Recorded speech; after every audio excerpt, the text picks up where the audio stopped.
Enfin, un épisode avec du contenu. Merci.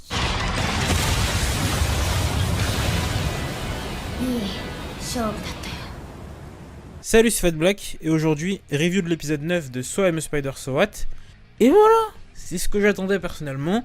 Enfin un épisode où on a des révélations. Mais commençons par un résumé de l'épisode. Alors cet épisode il se divise selon moi en 5 parties. La première partie ce serait le départ du frangin de Yamada, qui part pour mener une guerre contre les démons et surtout le roi démon. Ensuite on reprend le point de vue de Wakaba et on assiste à la deuxième partie de son combat contre un dragon. Ensuite, après sa victoire contre ces derniers, elle fait la rencontre d'un administrateur. Puis on fait connaissance avec la reine démon de cet univers, avant d'assister à l'arrivée de la nouvelle compétence de Yamada, preux-chevalier, qui marque donc la mort de son frère. Et donc, que dire de cet épisode ? Tout d'abord, merci. Parce que putain, n'empêche, ça faisait un moment que j'attendais qu'il y ait un épisode où il y ait quelque chose à dire sur So I'm a Spider So What. Et là, je me considère comme étant servi. Du coup, je suis assez content de cet épisode. Et du coup, on va pouvoir commencer à en parler. Le premier point qui a été mis en avant dans cet épisode, c'est la confirmation de la différence de temporalité qu'il pouvait y avoir jusqu'ici. On assiste donc, dans les premiers épisodes, quand on est du point de vue de Wakaba, à l'arrivée dans l'univers des personnages. On a accès à cette information grâce à l'un des membres de l'équipe du frère de Yamada et de cette personne lui-même, qui nous confirme en fait qu'il y a 15 ans, des hommes sont allés dans une grotte, ont pillé le nid d'une araignée et ont récupéré l'œuf de dragon qui correspond à l'œuf de Faye, qui est la dragonne qui accompagne Yamada dans ses aventures de leur point de vue. Et donc, quand on est dans le point de vue de Yamada et Faye lorsqu'ils ont 15 ans, on se situe 15 ans après ce qu'on voit de Wakaba. C'était plus ou moins ce que j'imaginais. J'imaginais pas que le rapport était aussi élevé, j'avoue. Il y avait pas mal d'éléments qui permettaient déjà de le montrer au cours de la série. Et du coup, cette différente temporalité confirme plus ou moins ce que je disais la semaine dernière, que Wakaba n'allait pas mourir au moment où on la voyait face au dragon. D'ailleurs, c'est ce qu'on voit au cours de l'épisode. On la voit affronter ce dernier et gagner, grâce à une compétence nommée Mirage qui lui a permis de faire croire au dragon qu'elle était en danger, et du coup pouvoir mieux l'attaquer par la suite. C'était pas vraiment un bouclier scénaristique, donc je suis content, c'est juste l'application d'une compétence, et au final Wakaba n'a jamais réellement été en danger à ce moment-là de l'épisode, donc je préfère ça, quelque part, personnellement. Mais oui, la mise en scène de l'épisode en mode Wakaba est morte, c'était... Non, enfin, c'était juste pas crédible, et c'est ça que j'ai vraiment pas apprécié dans le dernier épisode. Et du coup, ça confirme encore une fois, comme je voulais le dire, le fait que potentiellement Wakaba serait éventuellement amenée à mourir par la suite, mais qu'actuellement elle ne l'est pas. Et au final, ça vient même carrément être un peu contredit par cet épisode, parce que la mise en scène de l'épisode nous suggère fortement que la reine des démons actuelle serait Wakaba, même si personnellement, je ne pense pas que ce soit le cas. Le fait d'autant appuyer sur le fait que cette reine des démons pourrait être Wakaba au travers de plein de clins d'œil. Le simple titre Roi démon, c'est le titre que Wakaba signifie plusieurs fois dans la série. Elle le signifie même dans cet épisode. L'emploi de la magie des abysses, c'est quelque chose que Wakaba signifie également dans quelques épisodes. Le truc le plus important, c'est quand même le fait que dans cet épisode, elle parle de Yamada. Ça signifierait que c'est elle-même une personne au moins réincarnée pour qu'elle puisse connaître Yamada et l'appeler par son vrai prénom. Mais non, on ne retirera pas le fait que je ne pense pas que ce soit elle. Il y a même d'ailleurs encore un clin d'œil qui est un clin d'œil à l'épisode lui-même. Parce que dans cet épisode, Wakaba fait la rencontre de l'administratrice D, dont on avait découvert l'existence dans les 2 derniers épisodes. Concrètement, les informations que cette dernière lui apporte peuvent être plutôt pas mal. On découvre que cette administratrice est la déesse du mal de cet univers, et concrètement a pour objectif de se divertir en voyant les gens souffrir. Ça, c'est un délire. Je suis pas dedans. Franchement, je suis pas dedans. C'est... Le délire des persos comme ça, un peu en mode je suis un personnage décalé, je suis un personnage drôle. Et moi, mon objectif, c'est c'est trop bien, le malheur des gens, j'aime ça, c'est génial. Non, c'est pas mon truc. J'apprécie pas trop, personnellement. Je trouve que c'est un moyen vide d'apporter de la motivation à un personnage. J'aime voir les gens souffrir. Ouais, franchement, bof. Mais malgré tout, c'était quand même important que Wakaba ait cette conversation avec l'administratrice D, pour être capable par la suite de pouvoir se situer dans cet univers, parce que je pense que malgré le fait qu'on voit la transition à la fin dans les 15 ans, et qu'on voit la reine démon qui pourrait éventuellement être Wakaba, même si je ne pense encore une fois pas que ce soit le cas, je pense qu'on va continuer de voir Wakaba 15 ans plus tôt, ou dans la continuité de sa ligne temporelle, et de la voir évoluer. Qu'est-ce qu'elle change d'apparence, parce que pour le coup je pense bien qu'elle changera d'apparence, parce que pour moi Wakaba nous est bien montré dans cet épisode, et je pense personnellement que Wakaba ce n'était pas la reine des démons, mais la personne à côté de la reine des démons, la fille avec les cheveux blancs.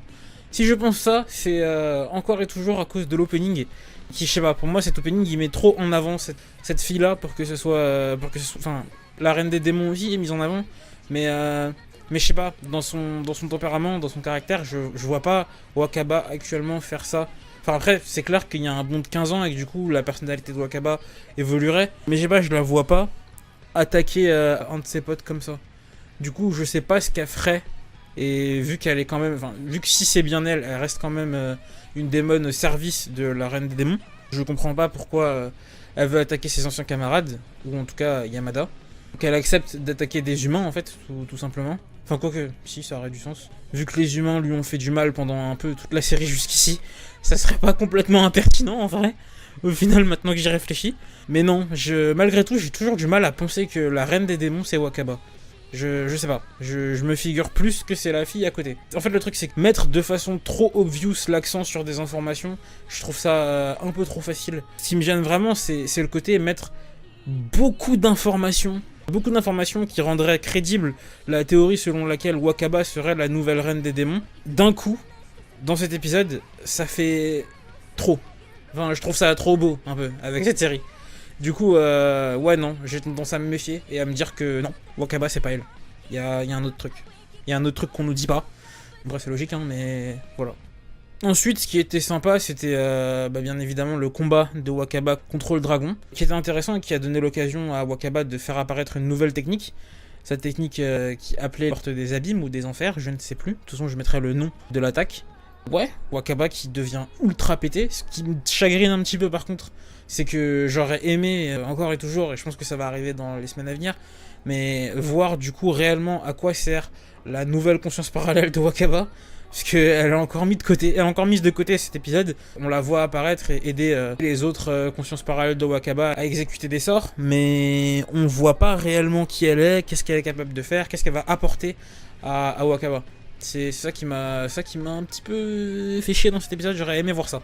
Ensuite, un point que j'ai trouvé plutôt appréciable et agréable pour une fois, c'est que l'équilibre entre la partie sur les élèves réincarnés et la partie sur Wakaba, je l'ai trouvé bien dosé. Cette fois-ci, suivre les aventures des personnages réincarnés m'a intéressé, ne m'a pas fait chier. C'était bien. Franchement, j'ai trouvé ça pertinent, j'ai trouvé ça cool.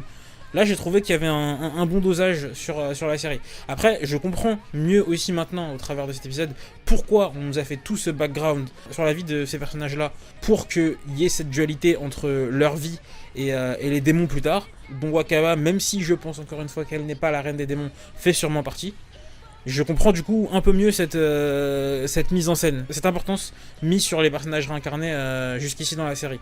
Et malgré tout, je trouve quand même que c'était mal dosé et qu'il manquait quelque chose pour réussir à les rendre intéressants, malgré tout. Et parce qu'en fait, quand on regarde, on se rend compte quand même que Wakaba, on a suivi sa vie pendant peut-être 2 semaines, 1 mois grand max.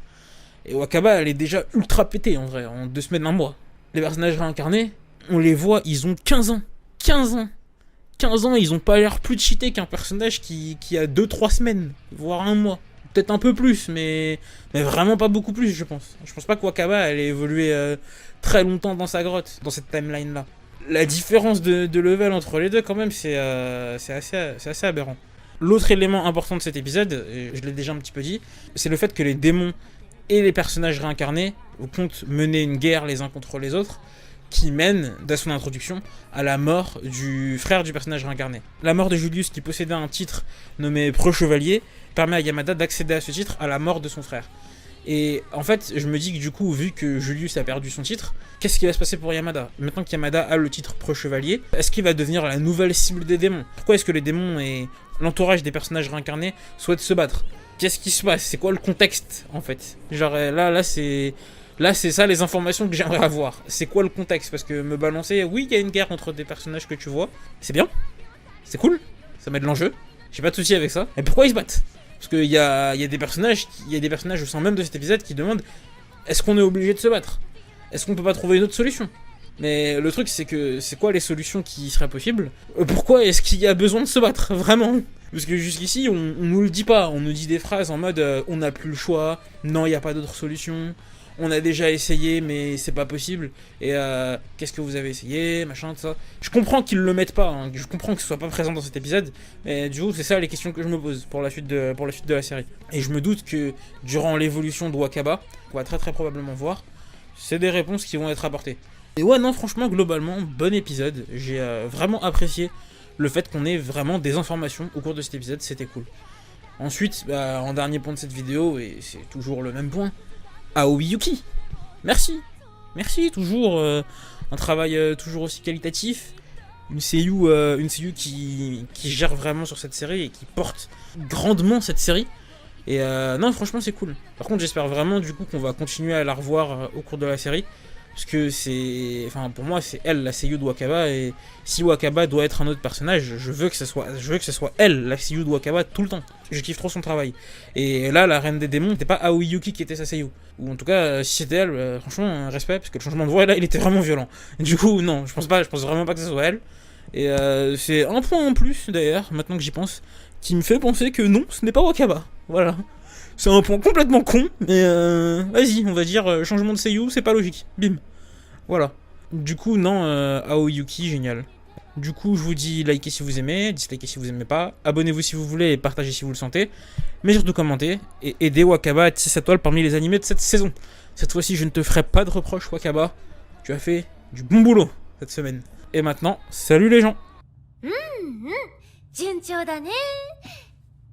じゃあ戦争を始めよっか。